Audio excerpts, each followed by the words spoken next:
अखिलेश यादव ने ये कहा है एक कार्यक्रम में कि यहाँ भी नेपाल जैसे हालात हो जाएंगे अगर चुनाव आयोग ने वोट चोरी नहीं रोकी। आपको लग रहा है कि वोट चोरी कोई मुद्दा है यूपी में? देखिए, जब जीतने के लिए कुछ ना बचे तब इस प्रकार के आरोप विपक्ष का मुद्दा बन जाता है। चुनाव आयोग ने बड़ी अच्छी तरीके से स्पष्ट किया है और उन्होंने उसके प्रूफ दिए हैं और कई प्रकार के उल्टे सीधे आरोप। मैं तो इंडी सरकार के इन सभी छोटे मोटे जो गठबंधन हैं, कहना चाहिए इनको कि कहीं की ईंट कहीं का रोड़ा और भानुमति ने कुनबा जोड़ो, काम चलता नहीं है। क्योंकि आप देखें, अखिलेश जी ने जब भी संविधान के ऊपर आक्षेप किए हैं और यही भ्रम फैलाने वाली स्थिति आप लोकसभा वाले चुनाव में देखे होंगे, उसमें ये कहीं ना कहीं सक्सेस हो गए। लेकिन उससे उभर कर जब उपचुनाव सामने आया तो उसका सरकार ने, यहाँ की जनता ने स्पष्ट जवाब दिया है कि काम भ्रम से नहीं चलता है, सही तरीके से ही काम चलेगा। और यहाँ किसी भी प्रकार के जो आरोप ये लगा रहे हैं वो सब मिथ्या हैं, उनसे कोई फ़र्क नहीं पड़ने वाला है। ये तो कह रहे हैं जनता सड़कों पे आ जाएगी। देखिए, एक मुद्दा चलता है। आप देख रहे होंगे कि नेपाल में जो अब हुआ है, इससे पहले बांग्लादेश में हो चुका है, इससे पहले श्रीलंका में हो चुका है, इससे पहले अफ़गानिस्तान में हो चुका है, इससे पहले भूटान में हो चुका है। और इसी प्रकार का जो माहौल है, ये चाहते हैं कि कुछ ऐसा नैरेटिव यहाँ स्थापित किया जाए जिससे सड़क पर जनता आ जाए और यहाँ पर वही हाल हो जाए जो आसपास के हमारे पड़ोसी देशों का हुआ है। लेकिन इस प्रकार के षड्यंत्रों को भांपने की शक्ति जो रखते हैं माननीय मोदी जी रखते हैं, और इस प्रकार के षड्यंत्रों को चकनाचूर करके वो अपने देश को कैसे सुरक्षित रख रहे हैं, वो सभी के सामने प्रमाण के रूप में उन्होंने प्रमाणित किया है। आपको लग रहा है इस मुद्दे से योगी जी की सरकार को हटाया जा सकता है? ये देखिए, कोई मुद्दा है ही नहीं। किसी भी प्रकार की इस प्रकार के षड्यंत्र अब चलने वाले नहीं हैं। और भारत की जो जनता है, 144-50 करोड़ के आसपास हम हैं, हम इतना ज़रूर जान चुके हैं कि कहाँ सच है और कहाँ झूठ है। तो झूठ कितनी देर चलता है? झूठ एक बुलबुले की तरह है और जब वो फूटता है तो वो पानी बन जाता है, और ऐसा ही इनके सामने होता है। या आप देखिए, केजरीवाल जी ने भी और अखिलेश जी ने भी कई बार चुनाव से पहले इस प्रकार के मुद्दे लेकर आते हैं और फिर बाद में जाकर कोर्ट में नाक रगड़कर माफ़ी मांगते हैं कि, और फिर उनको माफ़ीनामा देते हैं। तो वो क्या है? वो केवल एक नैरेटिव है जिससे जनता का ध्रुवीकरण हो जाए, वोटों का ध्रुवीकरण हो जाए और इनको सत्ता मिल जाए। और जनता इनके साथ नहीं है। जनता इनके साथ नहीं है। और योगी सरकार की बात करें तो यह उत्तर प्रदेश उत्तम प्रदेश कैसे बना है, इसका बड़ा उदाहरण योगी जी ने अपने कार्यकाल में करके दिखाया। और 2.0 से वो लगातार जो भी समाज कल्याण के लाभ के कार्य हैं जिनसे जन जन को लाभ मिल रहा है, चाहे हम उसमें बात करें महिला की बात करें, चाहे गरीबी की बात करें, या युवा की रोजगार की बात करें, या किसान के उत्थान की बात करें, सबको समानता का भाव और उनको नीचे से ऊपर उठाने का कार्य योगी सरकार बराबर कर रही है। हम पहले सुना करते थे, दिल्ली से यदि कोई व्यक्ति यहाँ आता था तो उसको डर लगता था, उसका लगता था यहाँ ये उत्तर प्रदेश नहीं है, यहाँ पर गुंडे बदमाश लोग रहते हैं। तो कानून व्यवस्था किस प्रकार से दुरुस्त हो सकती है आप देख सकते हैं। किसी भी थाने में यदि कोई अपराधी होता है, या तो उसके गले में तख्ती लटकी हुई दिखती है या उसके पैर में गोली लगी हुई दिखती है, और उसका जो बड़ा मंदिर है वो जेल में उसका घराना होता है, या वो जेल में चाहता है कि मुझे बंद कर दिया जाए। तो इस प्रकार से योगी सरकार ने जहाँ इन्वेस्टमेंट के तौर पे भी, रोजगार के तौर पे भी ऐसी चीज़ें, ऐसी व्यवस्थाएं स्थापित करी हैं कि इन्वेस्टर मीट भी हुई है कि अब उत्तर प्रदेश में बड़े कारोबारी काम करना चाहते हैं कि ना कि उत्तर प्रदेश से पलायन करना चाहते हैं। तो हर प्रकार के दृष्टिकोण से यदि आप देखें तो उत्तर प्रदेश में वो कार्य हुआ है जो कब का हो जाना चाहिए था, लेकिन योगी सरकार ने उसको लगभग अपने 10 वर्ष, उनके अभी 27 में पूरे हो जाएंगे, उसको पूर्ण करने में अपनी पूरी ताकत झोंकी है। हम देख रहे हैं कि आप किसान परिवार से भी जुड़े हुए हैं, तो किसानों का बड़ा मुद्दा उठाया है। राकेश टिकैत लोग कहते रहे कि भाई किसान बड़ा परेशान है। आज की हालत क्या है योगी जी की सरकार आने के बाद? देखिए, किसान की यदि बात करें, कहने का तरीका अलग होता है और उसको धरातल पर उतारने का तरीका ये होता है।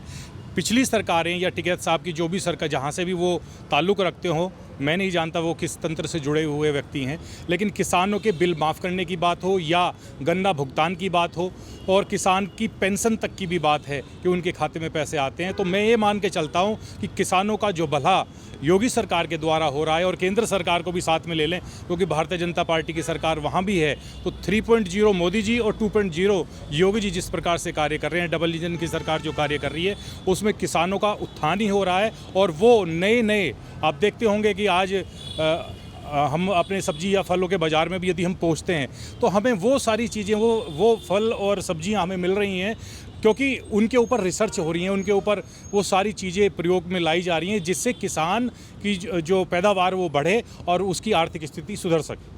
देखिए, हम पीछे बिल्डिंग देख रहे हैं, आलीशान बिल्डिंगें यहाँ खड़ी हैं गाज़ियाबाद में, नगरों में, लेकिन गांव की क्या स्थिति है? क्या गांव में आप उत्तर प्रदेश में विकास देख रहे हैं?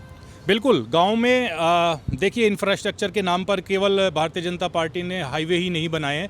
यदि आप उनसे नीचे उतर के जाते हैं तो वहां पर भी नगर निकाय चुनाव के अंदर जिस प्रकार से जो भी पार्षदगण हैं उन्होंने भी वो सारे कार्य किए, चाहे वो खरंजे का निर्माण है, चाहे नाली का निर्माण है, या शौचालय का निर्माण है। बात कर रहे हैं आप, वहाँ पर पक्के उनको घर दिए जा रहे हैं, उज्ज्वला गैस योजना है। तो वो सारी चीज़ें जो हो रही हैं वो एक ग्रामीण क्षेत्र परिवेश से आती हैं और उनका हर स्तर पर कार्य उच्च स्तर पर बढ़कर हो रहा है और बेहतर कार्य हो रहा है। राकेश टिकैत की तरफ से मांग रही है और किसान आंदोलन भी हुए हैं एमएसपी को लेकर। आपको लग रहा है कि आने वाले चुनाव में उत्तर प्रदेश में ये मुद्दा रहने वाला क्या?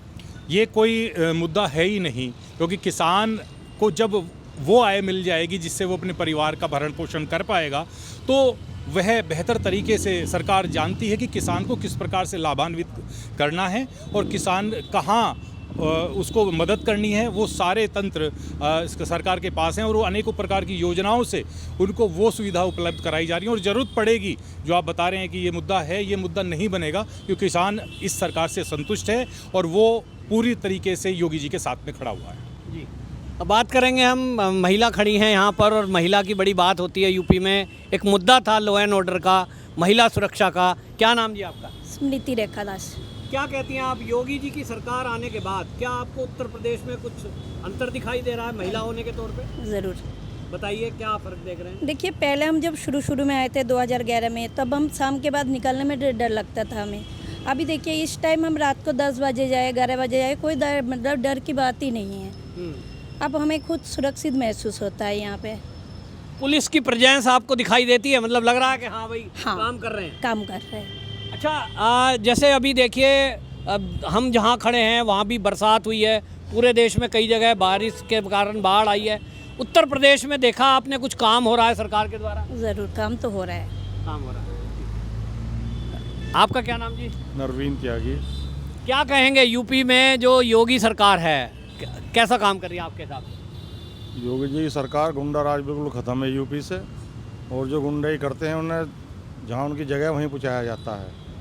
अच्छा, आप किसान परिवार से भी जुड़े रहे हैं, क्या गांव के अंदर आप परिवर्तन देख रहे हैं? ये झुकाव थोड़ा सा? काफ़ी परिवर्तन है गाँवों में, सब खुशहाल हैं।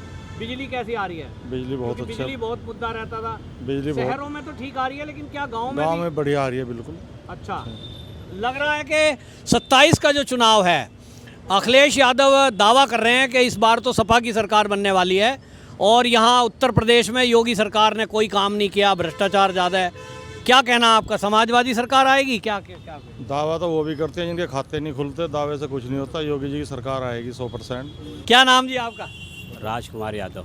अच्छा, यादव जी, ये बताओ कि 27 में चुनाव है यूपी का, हाँ जी। अभी फिलहाल योगी सरकार आपके हिसाब से कैसा काम कर रही है? नहीं, बढ़िया कर रहे हैं सर। कहाँ के रहने वाले हैं आप? रायबरेली जिला के। रायबरेली के रहने वाले हैं। वहाँ तो अभी राहुल गांधी गए थे तो उनका विरोध हुआ, क्या काम कोई कर रहे हैं? नहीं, कुछ कोई अच्छा काम नहीं हुआ जी। कोई अच्छा काम नहीं हुआ? नहीं, कोई अच्छा काम नहीं हुआ। अच्छा, आप यादव होते हुए योगी जी की तारीफ कर रहे हैं, मामला क्या है? क्योंकि अखिलेश यादव कहता है सारे यादव हमारे। नहीं, यादव हो या कोई वैसे हो, जो सरकार है तो अच्छी है। सरकार अच्छी है। हाँ जी। ले, अखिलेश यादव दावा करते हैं कि उत्तर प्रदेश में यादव तो हमारा ही है। नहीं, यादव हो, कोई भी हो, मान लो यादव हो या हिंदू, कुछ भी हो, पंडित हो या मुसलमान हो, मतलब जो योगी सरकार कर रही है अच्छी कर रही है। मतलब आप कह रहे हो जो काम करेगा उसे वोट देंगे? जी सर। तो आप योगी जी के काम से खुश हैं? हाँ जी, बिल्कुल खुश है सर। और रायबरेली में राहुल गांधी का कैसा हाल है? कोई अच्छा नहीं काम हुआ। कोई अच्छा काम नहीं जी। अभी भी मान ले 1-2 महीने पहले भी एक लड़के को मार दिया था, उसमें भी कोई सुनाई नहीं हुआ था। कोई सुनवाई नहीं हुई? कोई सुनाई नहीं हुआ था। और बाबा जी होते तो उसमें बहुत सुनाई होती है, जैसे हमारे गाजियाबाद हुआ, बहुत सुनाई होती है उसमें।